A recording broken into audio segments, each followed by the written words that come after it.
Are you doing tonight, or is it just the stuff out here? No, they only Okay, maybe I'll show you guys that as well, so you can get an idea where they sort of do some of the entertainment. But like all of these tiles came out of basically castles in Europe. Really? So she assembled it all there, like so there was like a room. It's the Portuguese room, and that came from some sort of Portuguese castle. It's like like Americans buying an old barn and using the wood because they like the rustic look, right? They did that, so all of the tile was basically imported from all these kind of dilapidated castles in Europe. Like hand-picked, right? Jeez. Yes. This was all basically coral reef, back when you could do that. Yeah. Carved, and that was the stone they used to build the whole place. Wow. Hey, how are you? Good to see you. Good to see you too. How you doing? Hi.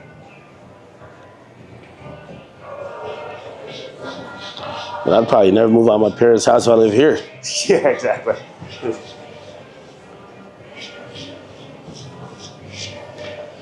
Like, so as a kid, like how many people are like working here, like staff this place? Again, when it wasn't a club, it was actually, pretty small, right? Really? Because it's just, now you have to maintain it and stuff like that, Yeah. relatively speaking. Now Yeah, the maintenance on this looks like hundreds hell. of people that you employ.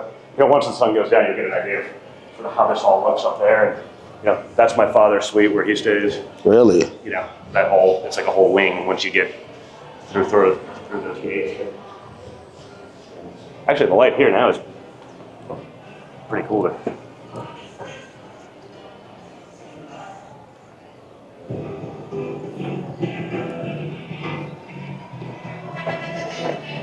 Oh, this is crazy.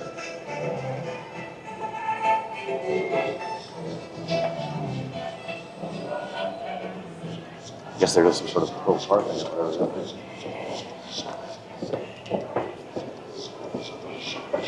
It's almost like a car meet. Yeah, they'll do big car shows here and stuff like that, where they'll bring in all the vintage Ferraris or whatever it is, and use the whole lawn. This is like I guess a small one. Those look like new cars, so they must be introducing some sort of. Obviously, with Palm Beach, when every time they drop a new car, it's like Yeah. there's some. I've never seen that one before. I don't know. Are you into cars? I mean, I like cool cars, but I'm not like a car guy. Yeah, you know what I mean? Like, You're probably getting driven around, so you're not doing much no, driving. I drive myself, man. Really? Yeah. Man, I was your driver tonight. You were. Hey, listen. The first time we met, I was looking at Chris. I was looking at Chris like, yo, he's crazy because you took the picture of me and your father. Yeah, you took the picture. You're down to earth, man. That's what I realized about you. Like, we were kind of brought up that way. Listen, I'm not pretending I wasn't spoiled, but like, you don't come across with the attitude of, yeah, I'm better than the regular folk. You know what I mean? Well, that's the way. With my dad, that was what it was. Like, man, when we started, like, he had us working at like 13, and like I started working like putting up sheetrock. Really? You know what I mean? Like, so if we're going to be in real estate, like, you better know how to dig a fucking foundation. Not in theory. You will have done it, so that no one's ever going to take advantage. Pops was like that. Dude, I drove D10 Caterpillars. I ran chainsaws. I did landscaping. I really worked as a dock attendant, hooking up sewer stuff for boats at one of our places. Like, we started at the lowest rung imaginable and worked from there. How do you even instill that? Like, that's one thing. I'm like, obviously not to the extent you guys are, but I finally have a few bucks, and I'm thinking about how I grew up versus how I want my kid to grow up, right? And I'm like, I want him to have some of the luxuries of life that I didn't, but how do I still have that work ethic and that humbleness instilled in them? And like, when I'm looking at you, like, that's at such a high level for you to still be pretty down to earth. Look like you're down to get your hands dirty, like, whenever possible. Well, with them, it was like, we were spoiled with cool experiences, but not necessarily like, here's your 16, here's a Ferrari. We didn't get that. Like, we had to work for shit. You know what I mean? So, but we got to see the world, and we got to, we'd be awesome vacations or whatever it is. So you saw a little bit of. You guys can have a ball in here, huh? Yeah. Jesus. How much square footage is like? Oh man, yeah, honestly, I couldn't even say right now. This is probably 25,000. And he built his offices on top of this, so his offices are here, his room's right there. So he just, when he's here during that time of year, he'll start heading up basically after usually, Mother's Day or whatever, and then spend the summers up north because it gets pretty damn hot. But otherwise, he's here full time now. Wow. Jesus.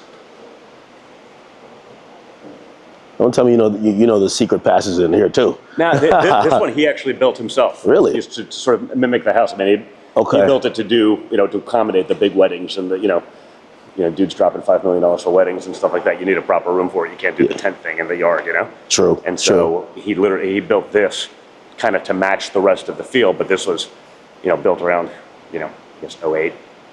Really? This is huge. Yeah, it's a pretty cool event space. Like they do a good job with it, and sort of works and flows pretty damn well.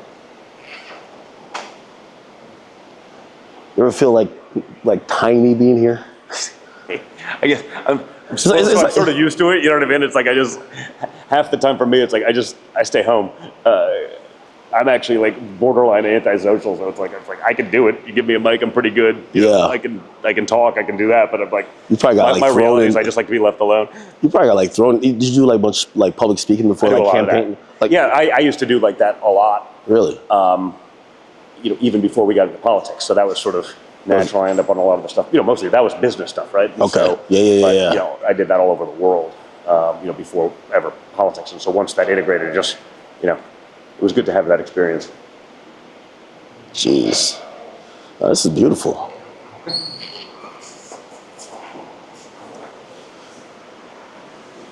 Yeah, somebody dropping $5 million for a wedding too. I'll get this place rocking, man. I just got to get a DJ set in the corner. Oh, this is great. Oh wow, got a stage and everything. So, what side of the yard is this? That's basically, sort of that back wall. Like, when we drive out, we'll probably head that way. Yeah. To look back around. So, that's just sort of, the back area. So usually, if you did an event, they'd shut all that down. That pool area, that would be where you do like the, pre-banquet, whatever it is, appetizers, whatever. Yeah. Cocktail hour, and then everyone funnels in here for sort of, dinner, dancing, whatever it may be. Oh wow. It's where I'm going to be setting them. Yeah. 600 people. Really? In here? Yes, for animals. Wow. It's great. The way the search works, the way, they have a narrative, and that's what you see. Like if you Google a topic, CNN is the least viewed network on cable, and yet all their articles show up first on Google. Why is that? Because they're okay with that bias, so they're going to show you that. So if you're the average consumer, you're just like, hey, I'm looking it up on Google. This is what I see. Therefore, that must be right. You're not going to scroll to page 300. To find the article from wherever. Someone objective or someone. And I remember one of my favorite things to watch when I do like try to maybe a bored day, but I like to hear kind of. Some political conversation back and forth. I love listening to these social media guys, whether it's like the CEO of Google or whatever. They're up on Capitol Hill getting grilled. Like, I love it because they're doing mental gymnastics of just explaining how it's just completely coincidence, right? Magic. Wait, like how come this here you enforce this policy with this person, but you didn't here? Oh, we'll get back to you on that. I started bitching about like the shadow bans, 2016. Yeah. They're like, well, how do you know? I go, well, yesterday I was getting 7,000 retweets a post. Today I got 10. They're like 10,000. I go, no, 10. Like 1, 2, 3, 4, 5, 6, 7, 8, 9, 10. They're like, I was like, that didn't just change. I still have millions of followers, no, of but course. only 10 people are reposting my stuff magically. Like that, of course something happened. That's especially I care about that when it comes to business, right? Because it's like, of course, I'm not meddling into politics necessarily, but we want to be able to post whatever.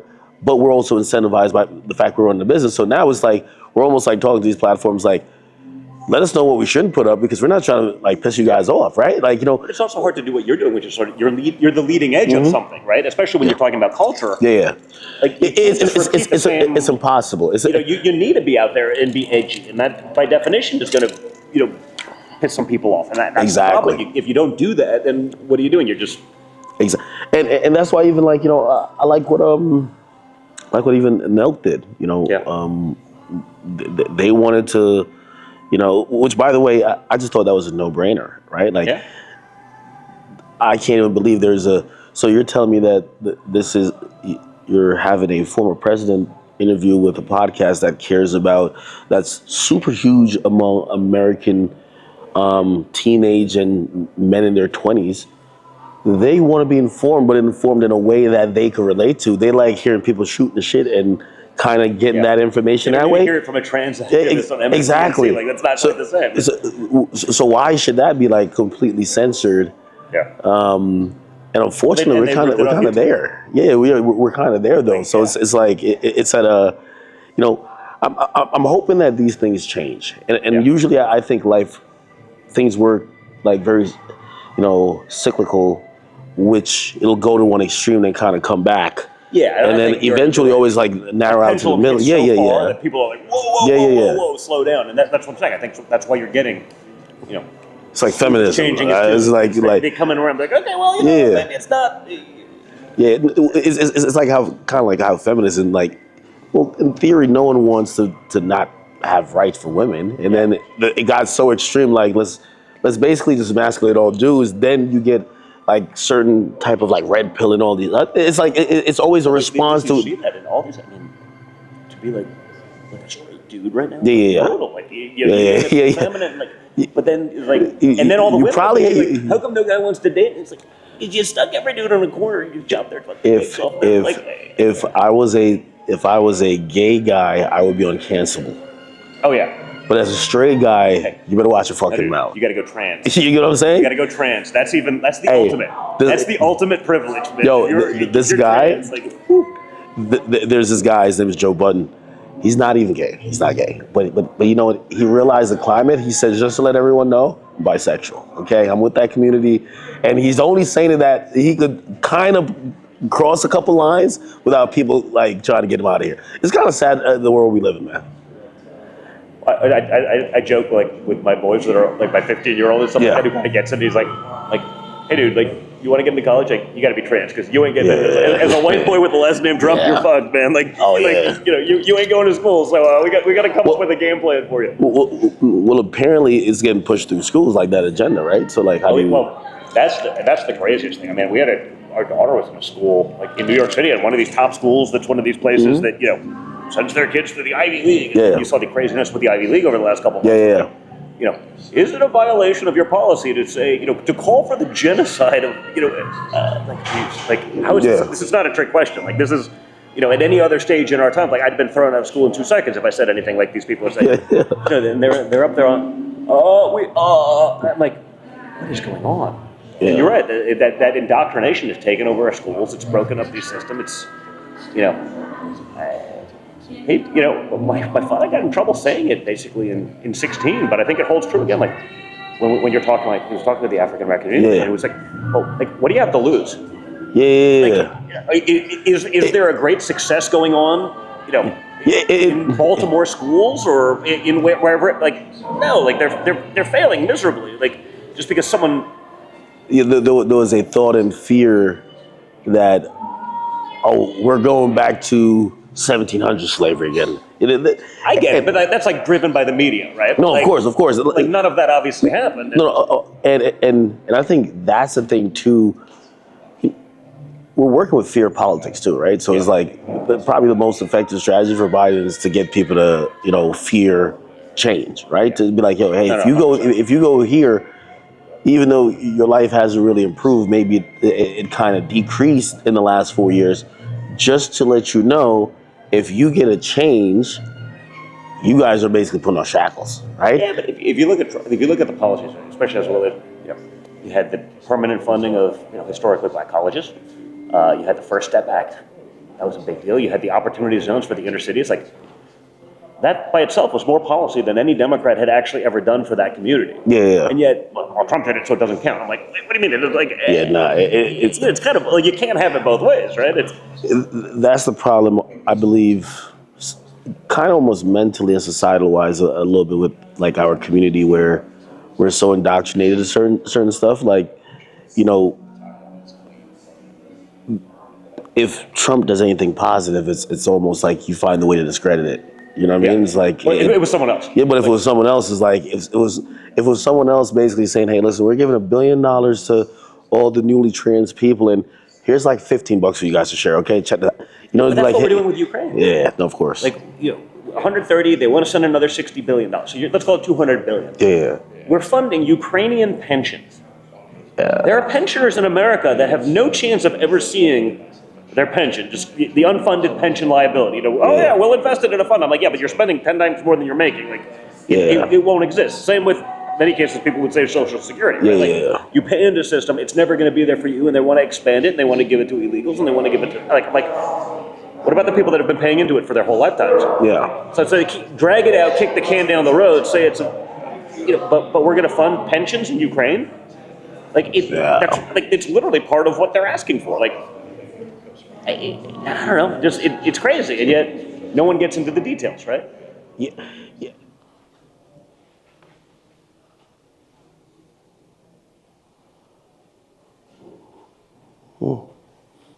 Those actual doors?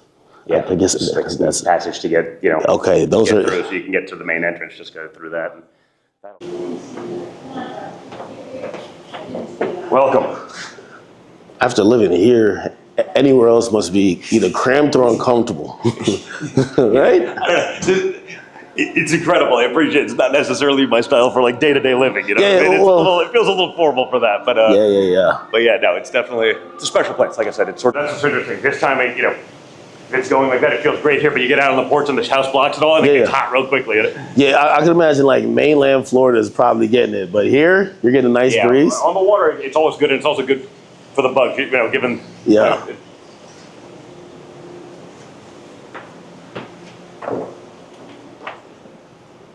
This is nice.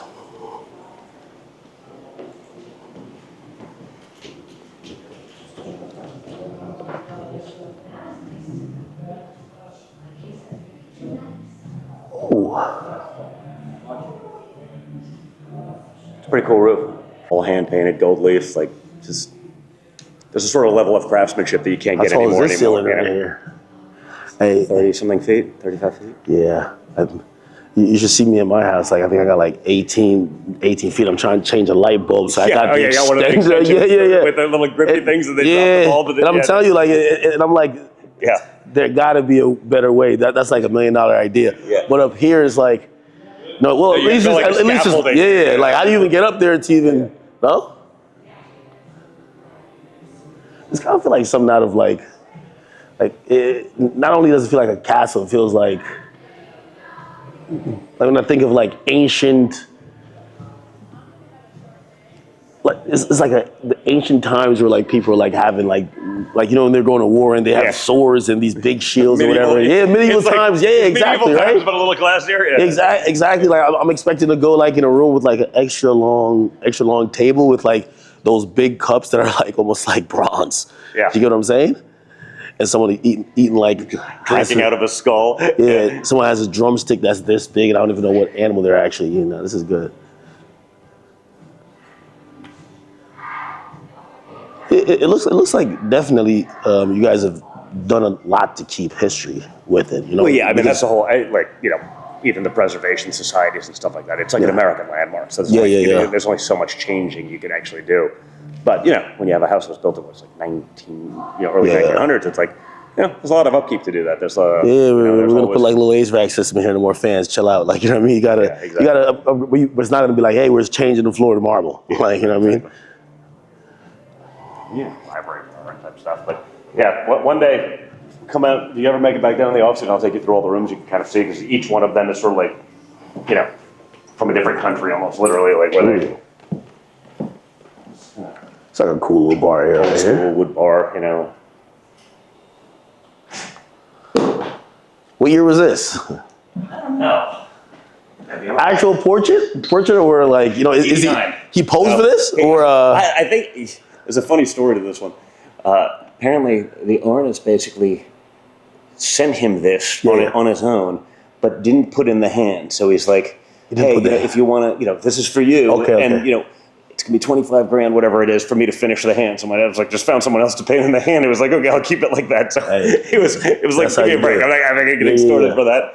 It was sort of a funny answer. That's why the hand doesn't quite match. They wanted to get payment for the hand placement. Hilarious. Yeah. That's one way to do it, right? Oh, nice. That's interesting as fuck. Oh man.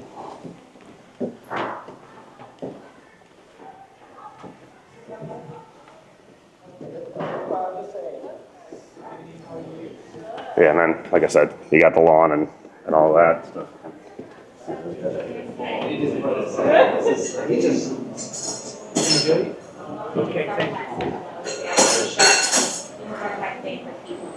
This side, once you get out of the breeze, it's a little bit warmer. I know, right? It's This nice. countertop is $18 million. You know, this is. Yeah, exactly. So, Yeah. you know, Don, this is new from what they, last season they had the Yeah. concrete one. Would you like an iced tea, honey? I'd like a bottle of water Yeah. if Bottle of possible. water? Okay. Yeah. Yeah. Oh, crazy. Isn't it pretty? Yeah. You definitely gotta like take it in. Yeah. So beautiful. Would we ever want to sit in here? I don't know, just because there's shade. Oh my God. For dinner, I don't know. It's gonna Yeah, be. you Look, get I think it's so gonna be pretty warm. soft, I'm getting lazy, dude. You get soft. You know what? We can sit inside for a bit and then Yeah, have hang dinner out. a little bit later and hang out. Yeah. Cool. That's probably a better idea than hanging Yeah, out here. Let the sun go let down. the sun go down a little bit. Yeah, I agree with you on that. Plus, we got to go back to the front and get some photos and start Yeah. teasing online. Yeah. Do you want sparkling or still? Still, please. Okay, still. So how much is Don? your crowd gonna give you a hard time for this one? Don, ice. No. Again, I told him, I said, they started writing like think pieces like, hey, listen, the right wing has infiltrated hip hop and they're doing it through this guy. Yeah. Yeah. Oh, but like you said, like it seems like. Yeah, I don't think anyone's infiltrating 50, right? Like he's going to do it on his own, right? No, like, of and course. if he thinks something, he's going to say it. He doesn't give a shit, right? That's exactly why, he's just one of the more vocal people. But the conversation has changed. The people who would have said, well, hey, I'm either leaning that direction or I'm interested to see what's going on, they would have stayed quiet. Now everyone's just proclaiming like, yo, hey, like they're so open with it. It's as I told you, I'm like, it's not going to be that big of a. Of course, you're going to have some uproar. Oh, yeah, of course. Like, you know what I mean. But Listen, we live in an our age world, right? It's like I remember telling him when we first had our age, and I said, listen, I pretty much don't do anything without some type of controversy where people don't agree. But I've always been the person, I do it anyway because that's kind of how for me, I've achieved anything. Like if I just went with the crowd, wouldn't do anything. Yeah. Those are the people who kind of sit around and do nothing and. They complain after when they miss a chance to do something, right? Yeah. So, who cares? We got hit with they came after us hard. Yeah. I will say, hey, it's been an interesting change for me, right? There was a time when I could go to New York City, go to any club in New York, be welcomed in, get a table for free, and just sit there. You know what I mean? And things change, right? You take an approach. There's good and there's bad, right? There was a time where I think the name Trump was just royalty when it came to like hip. Every rapper wanted to compare themselves in terms of opulence. I'm this guy. Like I'm this guy. I'm cool. And then hey, politics is a hell of a game. Oh yeah. No, it's You know what I mean? vicious, man. It's No? yeah. You want to go sit inside, Doc? Yeah. Let's have a nice tea, please. Thank you. Yo, this is gonna get. You're gonna leave it to no jumper first. Is that the plan? Once we get this photo, Yeah. you your phone, right? And then Yeah. no jumper, and then it's gonna go. I don't want to give back another 500 million. We just gave New York State 500 million. We're going to keep something. For half the year, like the upgrades on it. I feel like it's fortified. Oh, it is. And what's sort of interesting is when you actually spend any time in the White House itself is actually not that big. Like the actual White House. So, you can definitely make that one. It's better than that. He was the first president where it was a downgrade. Yeah. Going to the White House was a downgrade. You go into government housing. How big is a quarter does he get there? Like obviously he gets wherever he wants here, but like in the White House, like how much of the White House does he have access? Well, that isn't like polluted by a bunch of other people. The West Wing sort of, the East Wing where the residence is. That's like, Okay. People don't get to go in there without sort of an invite. The West Wing is a little bit more. How big is that? Honestly, the White House itself is actually fairly small. Like, it gets it done, but it's, it was built a long time ago before they probably realized the size requirements and, all that stuff. I don't think they would like quadruple the size. Hey guys. Hi, How are you?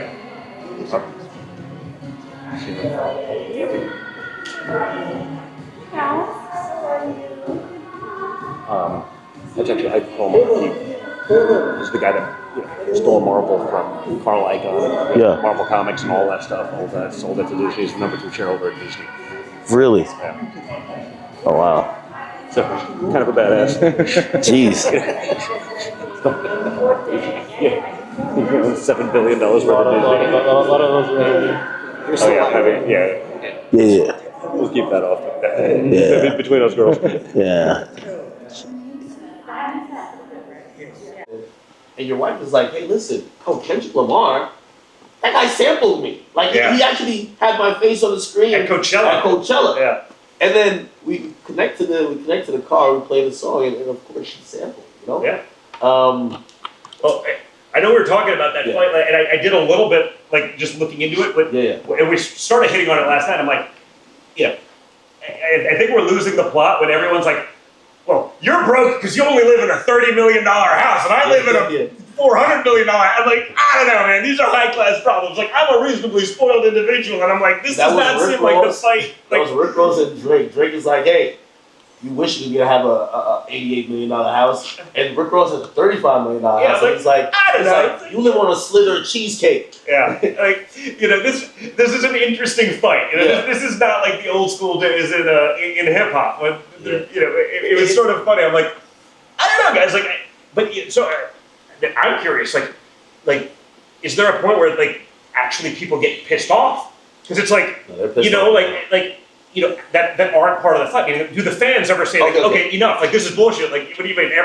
People Like there may be now. good things to have a beef about, but that may not be it. No. People are a little pissed off now because this feels like this is like a side mission, right? So these guys supposed to battle musically, and now they're arguing about whose jet is bigger, whose jet is real, who owns the jet, whose jet is old, and who houses bigger, which is highlighted. Well, Rick Ross did something pretty cool. It was a couple months ago. He took a picture of his jet, I think, next to my father's. Really? Yeah, like I think it was on his Instagram feed somewhere. I think it was a couple months ago, but it was pretty funny. It was an interesting commentary, and that's sort of where, actually be curious.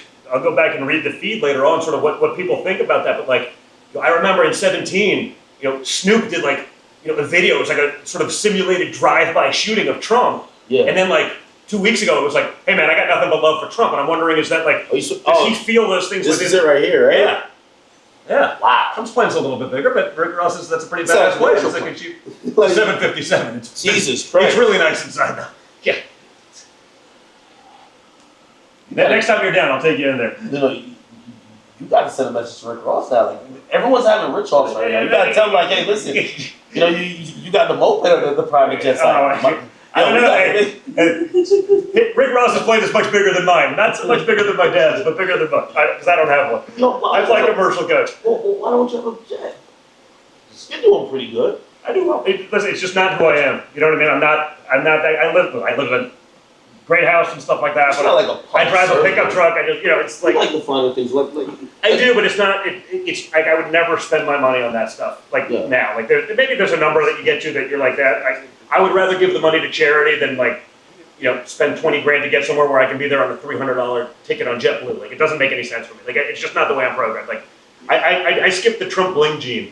Your father definitely has that's different. Yeah, he's got the bling gene. Because even as we're at the $18 million crib yesterday, what they call $18 million. Yeah. What do you think about that? You should go see Drake's house or Kendrick's place, and then come back and compare it to Mar-a-Lago. Given where and see what you think. Well, I mean, I know real estate, so you guys showed me literally lots, right? Like, hey, the house right there that's about like 1/20th the size. That's $45 million. We're talking about Palm Beach, so it's like we're not talking about like Yeah, because it's hard for people to understand. Like, you think of an $18 million home, and it might as well be Disney World. Like it doesn't, and yet in Palm Beach, like an $18 million home, it's like it's legitimately like a shitty teardown on a quarter acre. Like it's crazy. That's hundreds of millions of dollars. Yeah, you know what I mean. But it doesn't matter in the eyes of a judge in New York State. He just says, no, it's 18. Well, here's 5 appraisals from people who are the biggest real estate people in Palm Beach. Doesn't matter. That's odd. But that's the legal system we're dealing with right now. That's how much bullshit it is. But no one hears that, right? Like you watch CNN, they won't tell you that part of the story. They won't. I was very shocked just like driving through there, and it was like, hey, you could pull up your Zillow app, right? Yeah. Oh, that place right there, that's like just way smaller. Oh, that's $40 million. Oh yeah, and That's not even like 45. hypothetical on the market. And this is like pristine, Yeah. like land. Like this is Palm Beach. Like you're literally on. Like You're on the, amazing, I mean, right? you're on the ocean. You're on the, it's not like an inner lot. Like Exactly. I mean, And then we get to the biggest plays of them all. That's almost like all of them combined, and they're like, it's actually 1/3 the price of everything else. yeah, yeah. When that happened, I called my dad. I was like, "Hey, if Mar-a-Lago's worth 18, I'll take 10. Yeah. I'll figure it out. I'll come up with the money. Yeah, yeah, Like, I want 10 of those because Nevada, they're seeing the most amount of aliens. I knew the one alien still was bullshit in Miami. I'm like, the aliens are not going to South Beach, okay? The aliens go to the.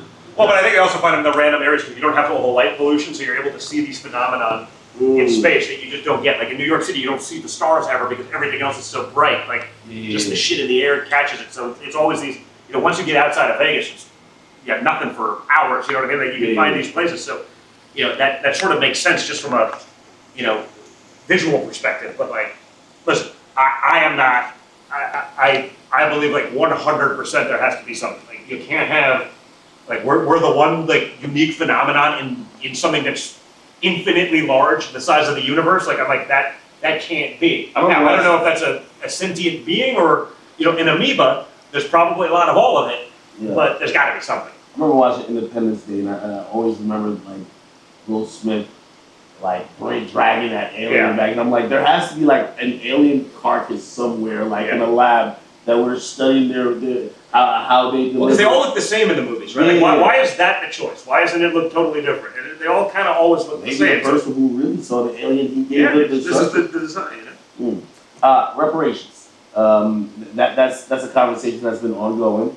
I feel like it comes up here and there, and people always wait for some type of, hey, listen, if people are getting either paychecks or what's supposedly due to them, what about African Americans' reparations?